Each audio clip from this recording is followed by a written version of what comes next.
My brother told me our father's will left me nothing because I was a disappointment, but the truth came out when I found a hidden compartment inside my dad's old gaming chair. I have always been the black sheep of the family because I chose a career in music while my brother Greg became a corporate lawyer. Our father was a retired engineer who spent his final years playing vintage video games and building custom PC rigs in his basement. When he passed away, Greg was the one who handled the estate and the reading of the final legal documents in his fancy office. He told me that Dad had revised the will a month before his death to leave the entire house and the savings account to him alone. Greg showed me a signed letter where Dad supposedly wrote that I lacked the responsibility to handle a large inheritance. I was devastated because I thought my father and I were on great terms after we spent the whole summer restoring his old car. Greg told me I had 48 hours to pack my things and vacate the family home so he could list it on the market for a profit. He even suggested that I should sell my guitars to pay for a cheap apartment across town since I was officially broke. I felt like a total failure as I walked through the quiet house and gathered the few belongings I had left in my childhood room.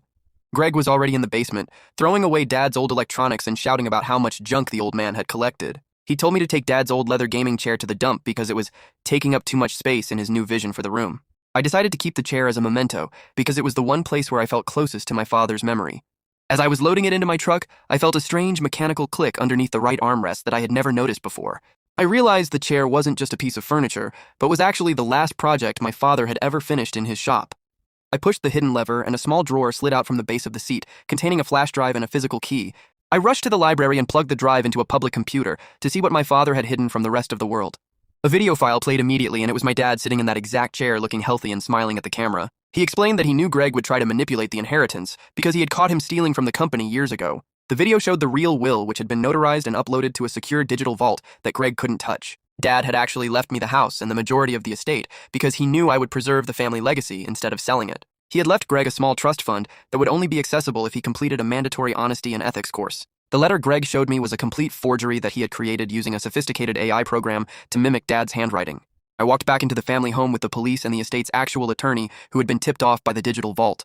Greg was in the middle of a phone call with a real estate agent when he saw the officers walking down the basement stairs. The look on his face when I played the video of Dad calling him out for his greed was like a villain watching their plan crumble in real time. He tried to claim the video was a deep fake, but the physical will was found inside the safety deposit box that the key unlocked. Greg was arrested for fraud and tampering with a legal document before he could even grab his briefcase and run. I kept the house and turned the basement into a high-end recording studio where I can play the music my father always loved. I realized that the people who try to make you feel small are usually the ones terrified of the truth coming to light. My brother called me from jail to ask if I would pay his legal fees so he could fight the charges in court. I told him he should check the hidden compartment for a sense of shame instead. Greg is starting his sentence on Monday.